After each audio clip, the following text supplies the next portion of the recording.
Jason! Hoy, Jason! Gumising ka na, tanghali na! Sus Mario, Sep, paggabi, gising! Laging kasama ang mga barkada. Baka kung ano-ano na ginagawa nyo, ha? Nagdadrugs na kayo! Perla! Paano ng trabaho niyan? Tama na! Ano tama na? Eh, nagme-merienda na tayo. Kanina pa tayo nag-almusal. Hanggang ngayon, hindi pa rin bumabangon. Ay, Sus ka naman Mario, kapitbahay natin. Sep. Pinagdadaka mo na. Ate, ang anak natin. Ano ka ba? Parang... Naku, Ako si Jason, naiinis 25 years old. Naiinis ako. Isa akong drug user. Ito naman si Letlet, ang malambing kong kapatid. Ito naman si nanay at si tatay. Di na napagod sa bangayan. Araw-araw bangayan. Isa yun sa mga dahilan kung bakit ako nalulong sa pinagbabawal na gamot. Habang magulo ang lahat sa bahay, doon ko naramdaman ang ibang saya sa labas ng bahay. Delinkwente ang tawag sa akin. Natutong magnakaw para sa droga. War freak. Nawala lahat ng pangarap. At si Letlet lang ang gusto kong kausapin. Sa totoo lang, ginawa lahat ng magulang ko para matulungan ako na magbago at maalis sa bisyo. Pero wa-epek sa akin yun. Nag-give up na sila. Galit ako sa mundo. Hanggang isang araw, pumatok ang bagong pag-asa. P.O. Gonzales, kasama ko po ang ating kapitan na si Kapitan Asuncion. Kami po, kasama po ng presidente natin, pinapal natin presidente na si Presidente Duterte. Nananawagan po kami sa lahat po ng gumagamit ng iba'y nagbabawal na gamot ay voluntaryo po tayong humingi ng tulong sa barangay hall. Perla! Del! Ay! Kap! Pasok! Meron kaming birthday. Kap! Basta! Magandang araw sa inyo. Si P.O. Gonzales kasama ko. Naaraw po. Iimbitahan sana namin si Jason sa barangay. Barangay? Oh. May reklamo po ba kay Jason? May ginawa po ba siyang... Hindi, wala naman no. Nagko-conduct po kasi kami ng Operation Tokhang dito sa ating komunidad. Si Jason po ay nasa listahan, nasa watch list na ng mga drug dependents po. Ay, sir, hindi na ako nagdadroga ang anak ko. Naku, hindi na po siya gumagamit ng sir. Hindi po. May warrant of arrest po ba siya? Ay, wala naman po. Hindi po kami nandito para huliin siya. Nandito po kami para makiusap na voluntaryong pumunta po siya sa barangay para matulungan po namin. At huwag kayong mag-alala. Naiintindihan namin na hindi madali sa inyo yung mga bagay na ito. Huwag po kayong mag-alala, misis. Kakampi niyo po kami. Makakasiguro kayo na protektahan po namin ang anak ninyo po. Hindi po. Wala na Ito po yung Yung leaflets, oh. Ha? para po alam niyo po kung Usapan paano niyo. po. Sige, Kap. Magandang araw po. Sige po, sige po. Yeah, sa kabila. Ito naman si Charlie. Ito yung isang...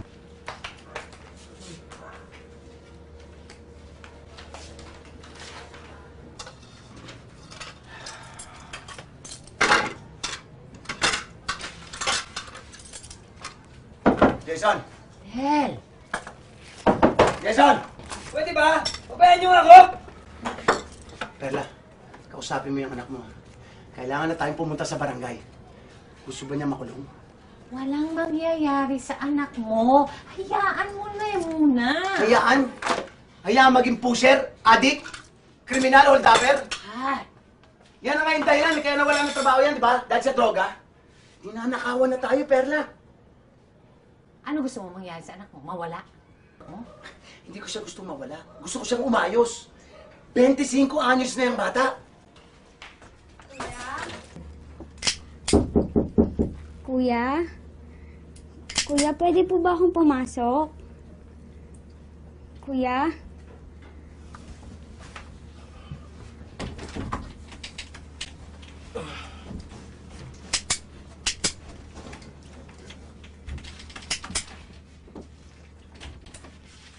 Kuya?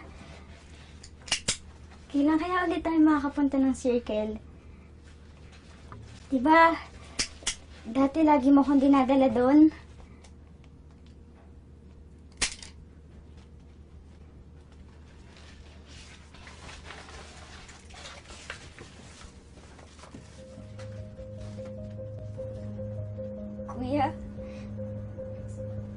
sabi ni tatay, hindi na daw kita makikita. Sabi ni tatay, hindi na daw kita makakasama. Kuya, paano na ako? Sino na maghahatid sa akin sa school?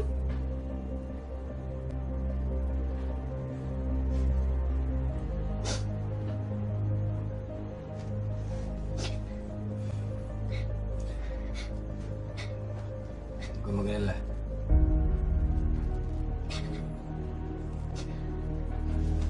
Hindi mawawala si Kuya. Kuya! Kuya!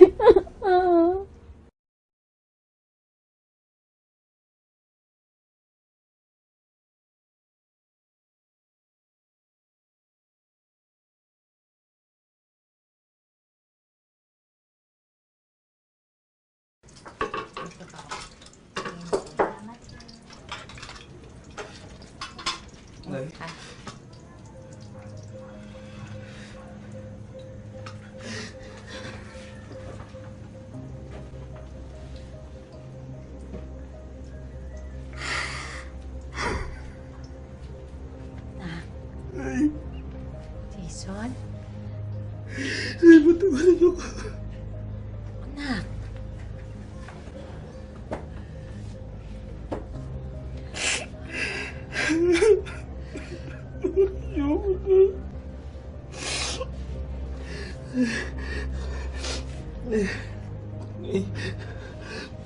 Nay, dahil niyo na ako sa barangay. Nay, tulungan Tulungan niyo ko, Nay.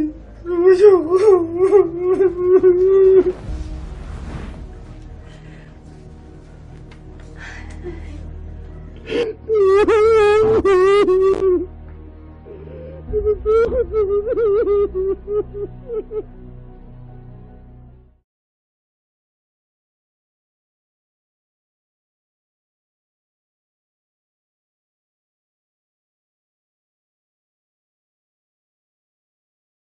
Anong pangalan mo? Jason Perez.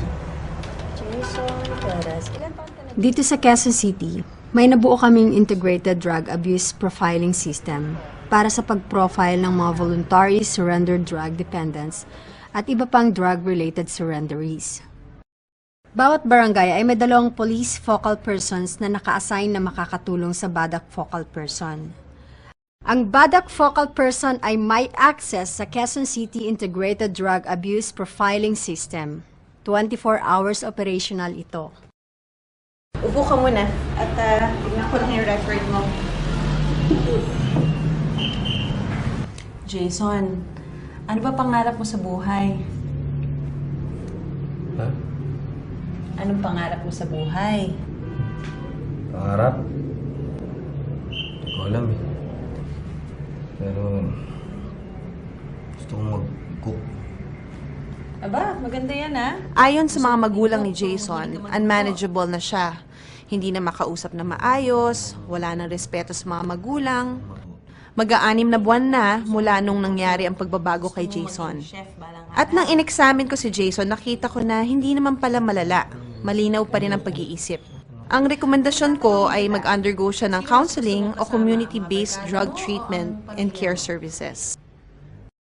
Ang ilang drug dependents na mas malalim ang epekto ng droga ay pinapadala sa tahanang drug treatment and rehabilitation center kung saan mas intensive ang therapy.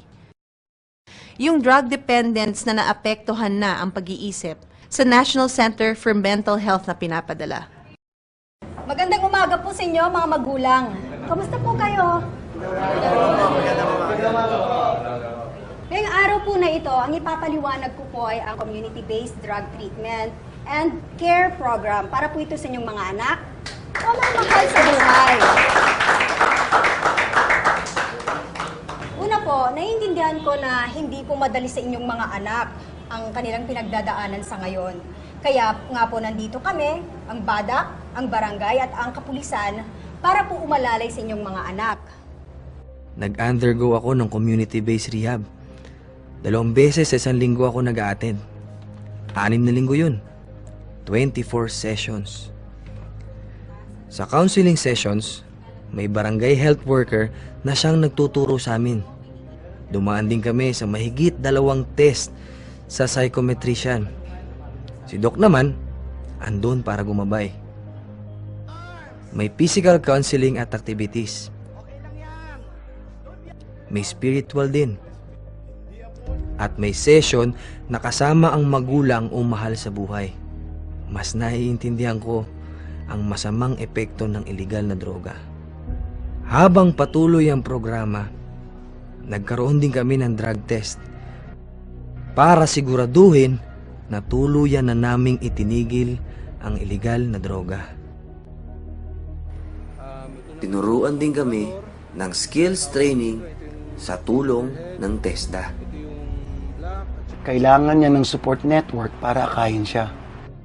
Sa anumang problema, dapat matibay ang pamilya. Nagtutulungan.